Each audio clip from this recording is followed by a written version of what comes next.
It's the homie Damian!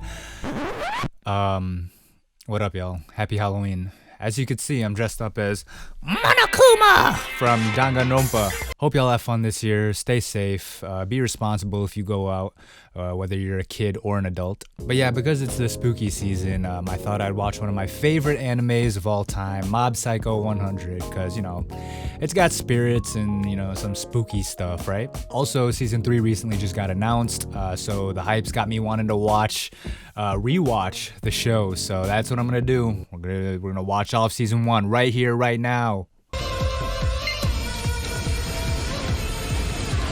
I never realized this until recently, but apparently this opening battle is supposed to be some kind of teaser to the Mogami fight later on in season 2, when he's fighting in that mental world or whatever. I don't know if that's true though.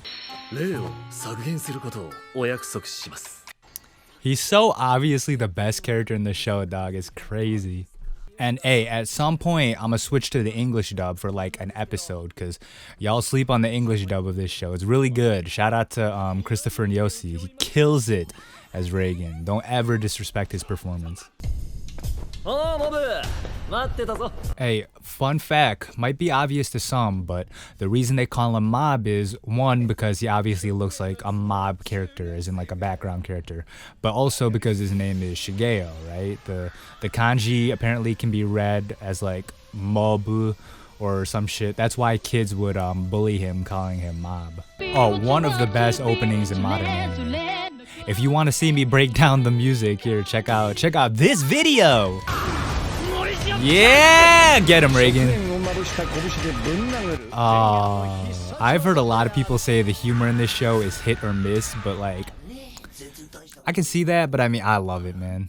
I love like absurd comedy. I love shit where the joke is that it's ridiculous, but in like a clever way, and that's Mob Psycho, man.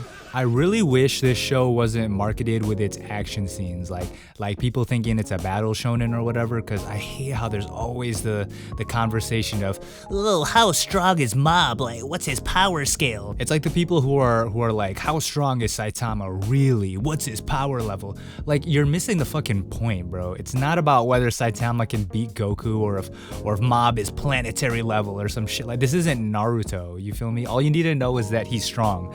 The point of the show is his growth as a character. Like, this is a coming of age anime, not a battle shonen. What were y'all like in middle school? Let me know in the comments. I was a stoner. I'm not even gonna lie. I was the textbook picture of slacker stoner that was always in trouble. I haven't smoked in a long time though. That shit give me anxiety now. Yeah, Reigen, get it! Bro, the narrator is 50% of the humor here in the comedy.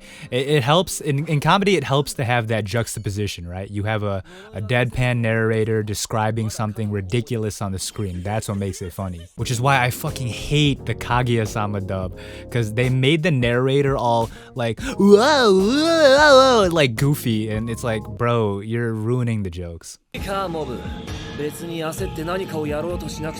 Reigen Mob dynamic is so like fucking interesting to me. To go back to the beginning of the show and see how like he wasn't a horrible dick to Mob, but Reigen was definitely much more manipulative and that kind of thing towards him. So to see the growth, it's like I said, man, that's the beauty of the show. Dog, imagine coming back as a ghost and all you do is harass high school girls, bro. I'd be haunting United Center so I could watch the Bulls whenever I want. One of the most important moments in the show right here. It seems like this would be just like a one-off confrontation to show, you know, some action in the early episodes. But this is one of those critical moments that kickstarts Mob's growth for the rest of the show. Oh, this is like the best joke in the show right here. Textbook bait and switch, man. One of my favorite comedy setups. So simple, yet it can catch you off guard like that. Man, shout out to the Body Improvement Club. What a great bunch of characters for a show like this, where, you know, the theme is acceptance while striving to change and improve yourself. So what a genius idea to have a bunch of characters who are like peak achievers that push the main character to improve himself. while also being the most accepting of who he is. It's fucking genius, bro. Shout out to Tomoe, man. She's voiced by Jeremy Lay in the dub, and if y'all watch this channel, you know I'm a huge fan of her. And also shout out to Atsumi Tanizaki, who voices her original Japanese voice. You might know her as Futaba from Bunny Girl Senpai, and also I think she's voicing someone from JoJo Part 6 too.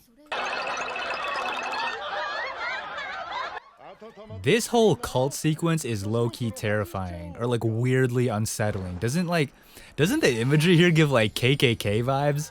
The mask they wear would be perfect for a horror movie. Can't you imagine someone wearing that shit in like The Strangers? This man Dimple looked like George Takei. Is that me? Ain't that the homie Damian? Why does this chick have the same terrible haircut as me?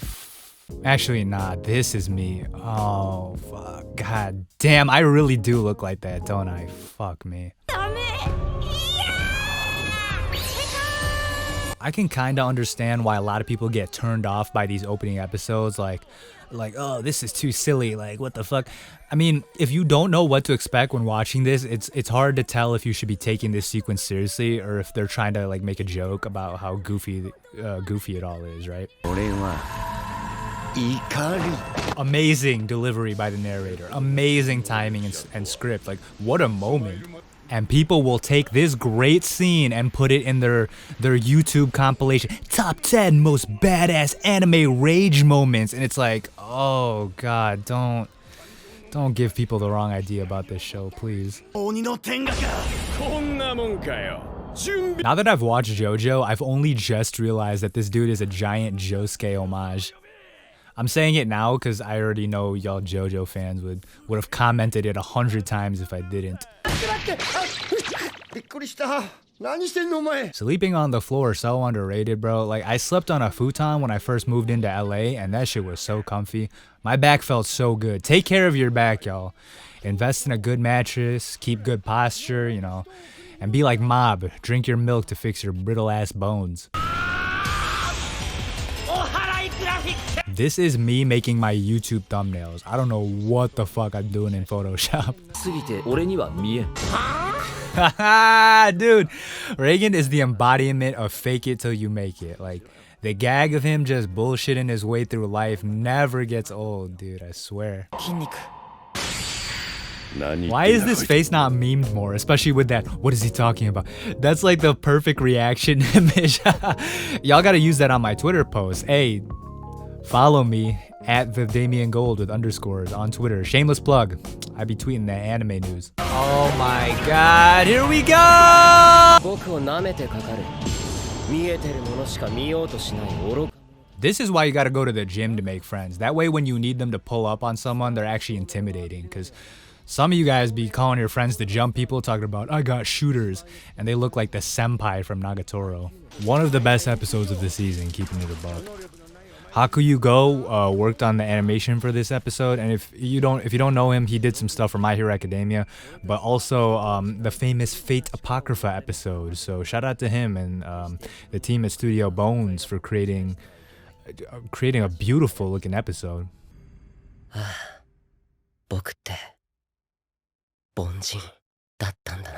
This is why Teru is so dope, bro. His whole thing is realizing that he ain't that special. And a lot of people in the real world go through life thinking like he does, thinking that they're the protagonists of the world. And it's like, dog, sometimes you got to be okay with the fact that there are people who will do what you do better than you can. And those people are probably Asian. I'm just playing. Kind of. One of my hood-ass, like, thug friends straight up cried during this scene. And that fool spent like 2 years in prison, and he was like, damn, this is so real. Holy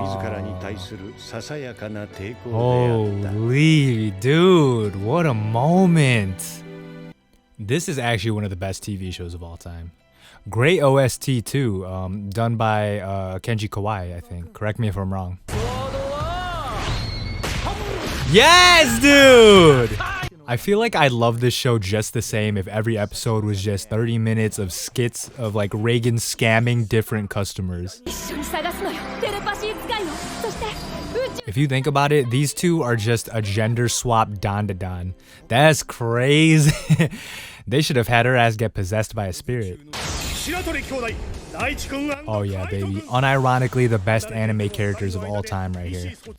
Damn. I got a friend that got a square ass head like that too. Shout out Elu. Hope you doing good, bro.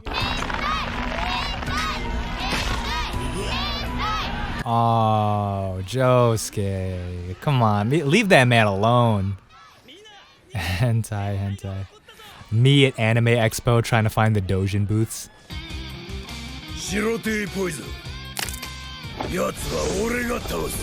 White Tea Poison sound like a 2004 RuneScape username.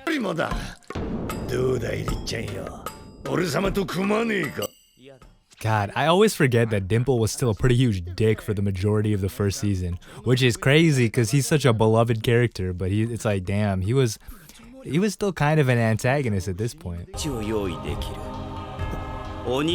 Damn, he kind of looked like me too. That's wild. Especially with the baggy, sleep-deprived eyes. Fuck me, man. Why do I always look like the ugliest characters? I'm done.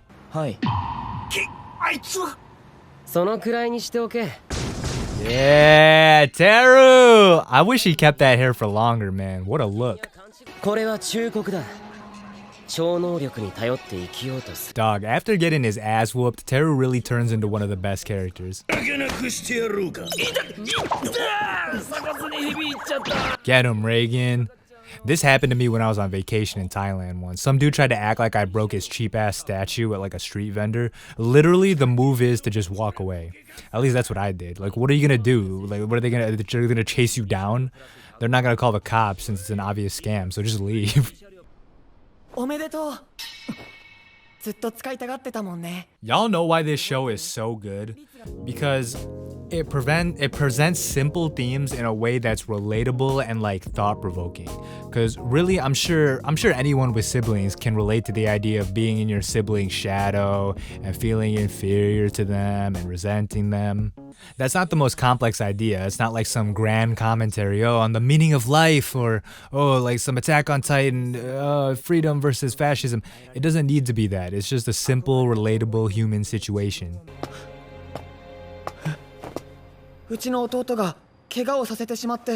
Mom.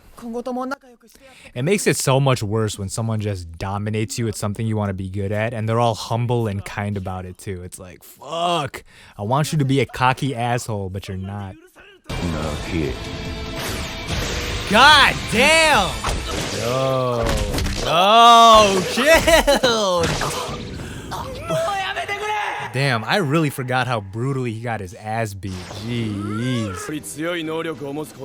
This looks like it could be the anime adaptation of that terrible New Mutants movie that came out last year. The New Mobtants. Sorry, I'm not even drinking and I still decided to fire that joke out. This man looked like an inverse Ki-Adi-Mundi from Star Wars, with your ballsack looking chin. What if they played the Minecraft death noise right here? Oh no, that'd be fucked up. This arc could easily just be your generic, everyone is infiltrating the villain's hideout, and each character splits off to have their fight, like, on like some Shie Hasaikai arc type shit, but I don't know, maybe it's just because I like the rest of the show and I'm biased, but I don't mind all the gauntlet fights in this arc, one after another here. Shout out to this chick, man. I don't even know her character's name, but I know she's voiced by Chiaki Omigawa, who also voices Maka Allburn. And if y'all watched my commentary, you'll know that I'm a big Soul Eater fan. And I love Maka because, surprise, surprise, she's voiced by the Laura Bailey in English. Shout out to Critical Role, Campaign 3 starting recently. This kid is in the wrong show, man. He could have been the typical shonen protagonist of a different anime. Well, I mean, we all know what he's on in season 2, so it's like, yeah, he's very traditional shonen protagonist energy. I mean, he looked like redhead Gon from Hunter x Hunter. Bring it in, bring it in. Yay. Unfortunately, Ritsu gets a lot less interesting as a character after this, but it's all good. He plays his part in the story, and it's great, so... I mean, this is Mob's story anyway. If you think about it, it's really Ritsu who has the big character arc in Season 1. Season 2's big focus is like Reigen's arc, right? And then obviously, Mob is the overarching arc. Oh shit, here we go, baby. The best characters in Shonen always arrive late, man. This is like Goku showing up to fight Frieza. Let's fucking go!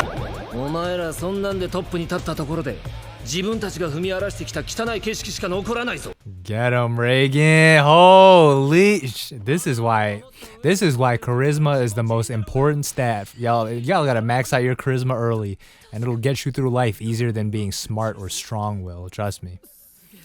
Cause my charisma is like -20 and my life sucks. Oh no! Who's gonna help Mob out of this pickle? Yes, dude! No! Oh my god. Top 10 saddest anime deaths. Someone play that sad ass Naruto OST over that.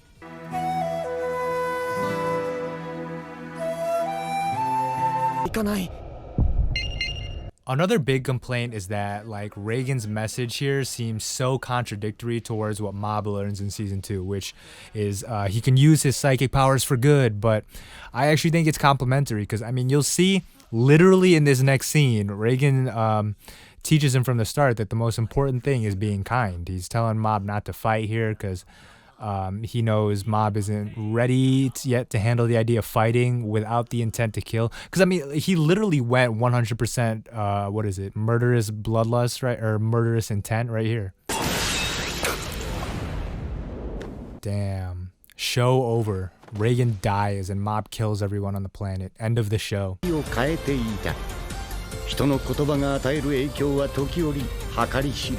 That's facts, bro. That's why I be getting tilted at all the endless JoJo comments. This is something that One loves doing in Mob and One Punch Man too, the mangaka.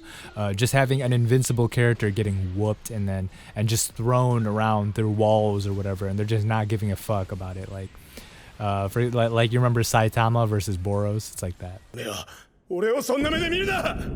This is the best joke in the whole season.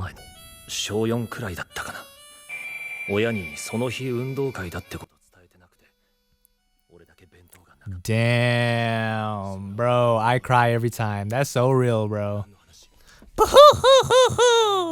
That's my Monokuma crying sound.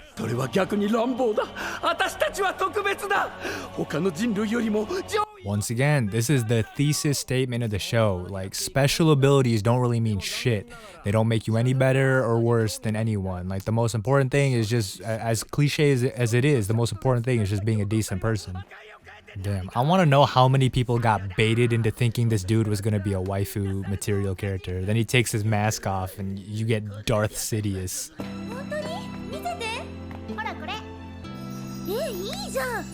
Since we're almost done here, I want y'all to go check out the voice actor for Mob, Setsuo Ito.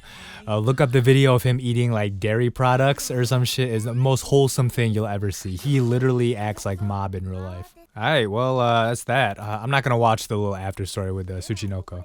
But yeah, that was Mob Psycho 100, the first season. Again, one of my favorite shows of all time. Even on a surface level, this show is dope. The animation is great. Amazing voice performances. Oh, fuck, I forgot to watch an episode in English. Okay, I'll do it for season 2. Ooh, anyway, thanks for watching. Like, subscribe, comment, do whatever the fuck. Follow me on Twitter, y'all. I'm actually tweeting pretty often these days. Y'all can get some secret recommendations from me in there. I know that's what you want, yeah? In the meantime, keep an eye out for when I do season 2 of this show, because we all know that's where shit really gets popping. And let me know if there's a show you want me to do a commentary for in the meantime that does not have to do with anything rhyming with Roro. And yeah, that's the video. Peace.